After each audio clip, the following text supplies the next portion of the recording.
Assalamualaikum warahmatullahi wabarakatuh. Balik lagi bersama saya Irfan Behaki. Ini lanjut kita menghafal Al-Quran dengan otak kanan. Di pertemuan sebelumnya yaitu keutamaan menghafal Al-Quran di dunia. Sekarang kita lanjut pembahasan selanjutnya tentang keutamaan menghafal Al-Quran di akhirat. Penghafal Al-Quran tidak hanya mendapatkan keutamaan di dunia saja, tetapi juga mendapatkan keutamaan di akhirat. Dengan menghafal Al-Quran di akhirat, mereka juga dapat menyelamatkan dan menolong dirinya dari siksa azab akhirat dan siksa neraka, sebagaimana yang dikatakan oleh Rasulullah Shallallahu Alaihi Wasallam dalam hadis riwayat Ad-Darimi. Dan sekiranya Al-Quran diletakkan dalam sebuah penutup, kemudian Al-Quran dan penutupnya dilempar ke dalam api, maka penutup Al-Quran tadi tidak akan terbakar. Coba kita bayangkan, masa Allah penutupnya saja tidak terbakar, lalu bagaimana dengan penghafalnya?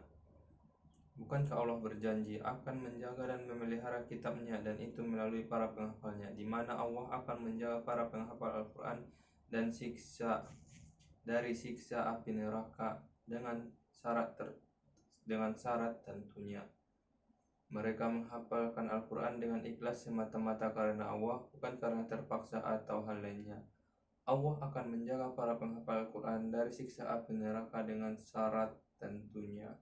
Begitu besar keutamaan yang didapat oleh orang yang senantiasa membaca, menghafal, menadaburi, dan mengamalkan Al-Quran, yang nantinya akan menjadi penolong dan penyelamat serta memberikan syafaat bagi mereka di akhirat kelak. Jika di dunia sudah tidak ada lagi yang menjadi penolong, tidak ada lagi pengacara yang dapat membela kita, tetapi kebiasaan membaca Al-Quran semasa kita hidup di dunia kelak akan datang sebagai penolong bagi orang-orang yang menghafalnya. Masya Allah, tabarakallah.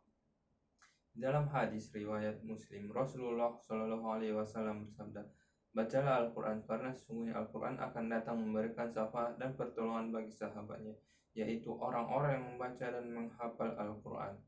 Para penghafal Al-Quran itu adalah sebaik-baiknya manusia. Masya Allah, tabarakallah. Rasulullah SAW bersabda dalam hadis riwayat Ahmad, sebaik-baiknya manusia di antara kalian adalah orang yang mempelajari Al-Quran dan mengajarkannya. Selain itu, para penghafal Al-Quran akan mendapatkan kemuliaan dan derajat yang tinggi di akhirat. Bahkan derajatnya di surga bergantung pada hafalan yang dia miliki, sebagaimana Rasulullah SAW bersabda dalam riwayat Abu Daud, akan dikatakan kepada sahibul Quran, penghafal Al-Quran di akhirat nanti, bacalah dan naiklah, bacalah dengan tartil sebagaimana engkau membaca dengan tartil di dunia, karena kedudukanmu bergantung pada ayat terakhir yang engkau baca. Dan sesungguhnya Al-Quran akan menjumpai pemiliknya pada hari kiamat. Keutamaan tertinggi yang didapat oleh penghafal Al-Quran di akhirat nanti, kedua orang tua akan dimuliakan di akhirat, sebagaimana sabda Rasulullah SAW yang diungkapkan oleh Syekh Albani yang menyebutkannya di dalam As-Sahih, yaitu, dan sesungguhnya Al-Quran akan menjumpai pemiliknya pada hari kiamat. Pada kuburannya terbelah sebagaimana lelaki yang kurus pucat. Ia mengatakan kepadanya, apakah engkau mengenalku? Lalu dia menjawab, aku tidak mengenalmu. Lalu dia menjawab, aku adalah sahabatmu Al-Quran yang telah menghilangkan dahagamu pada saat siang hari yang terik, yang telah membuatmu begadang di malam hari, dan setiap pedagang akan berada di belakang perniagaannya, dan engkau sekarang pada hari ini berada di belakang perniagaan. Lalu diberikanlah kerajaan di tangan kirinya, dan disematkan di atas kepalanya mahkota yang megah, dan dipakaikan bagi kedua orang tuanya pakaian yang sama sekali tidak pernah dikenakan oleh penduduk dunia. Lalu keduanya berkata, mengapa kami diberikan pakaian semacam ini?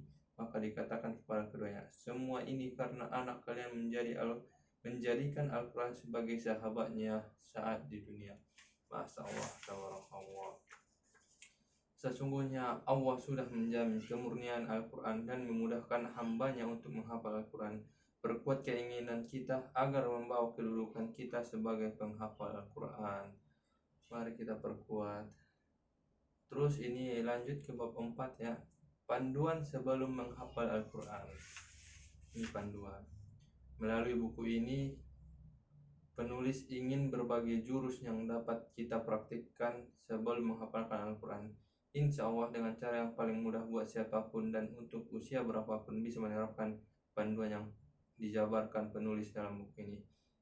Dalam surah Al-Ankabut ayat 49 Allah berfirman, sebenarnya Al-Quran itu adalah ayat-ayatnya yang nyata di dalam dada orang-orang yang diberi ilmu, dan tidak ada yang mengingkari ayat-ayat kami kecuali orang-orang yang zalim. Itu sebabnya mengapa Allah Subhanahu wa Ta'ala menjamin kemurnian isi kandungan seluruh ayat-ayat dalam Al-Quran dan memudahkan semua umat muslim untuk menghafal, mempelajari dan mengamalkannya serta berpegang teguh pada petunjuk Allah yang tertuang dalam Al-Quran. Di zaman Nabi Muhammad SAW, beliau berjuang begitu kerasnya dalam usaha menyebarkan Al-Quran. Kini perjuangan Nabi Muhammad SAW kita lanjutkan.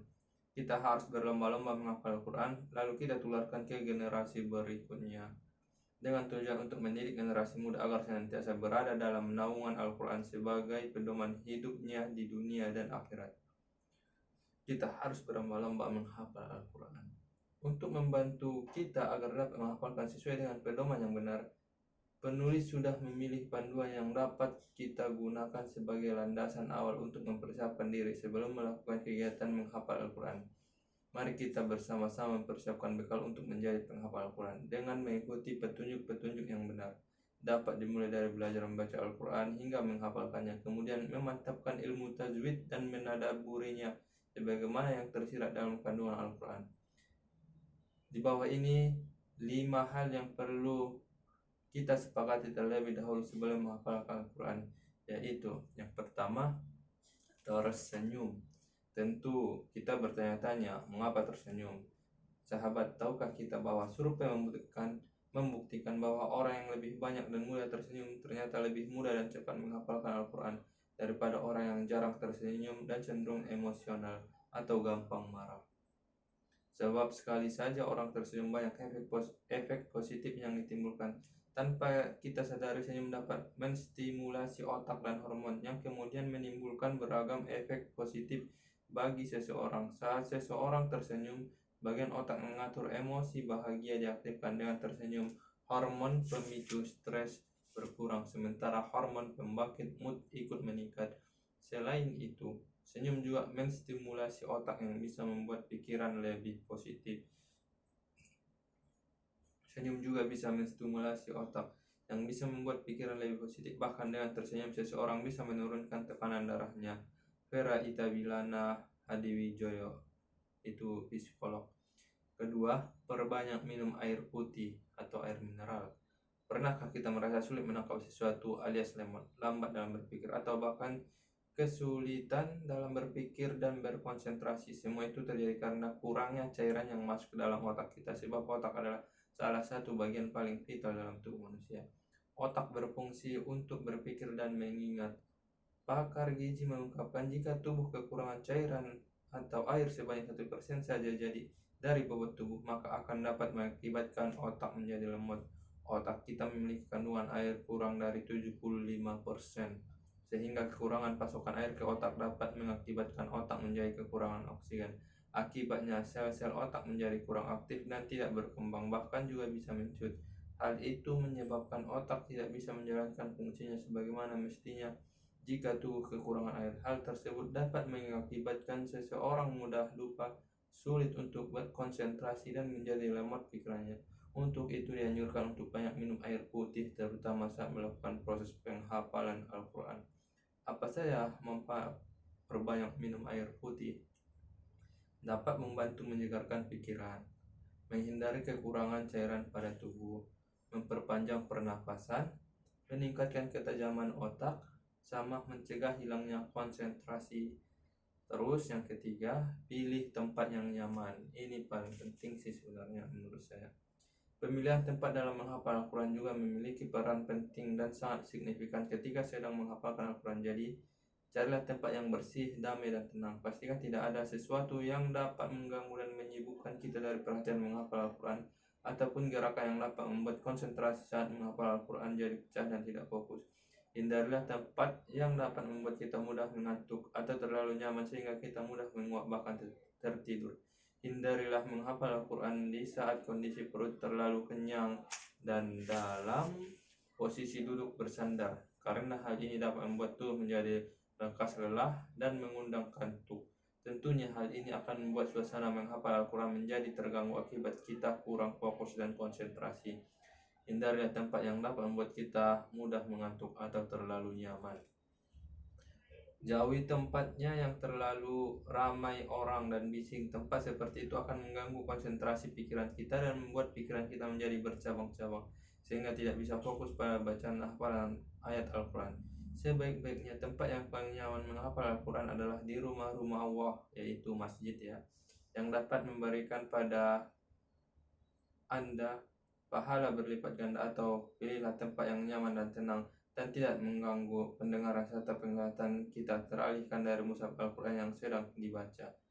Mungkin 3 dulu ya. Nanti pertemuan selanjutnya kita sambung. Assalamualaikum warahmatullahi wabarakatuh.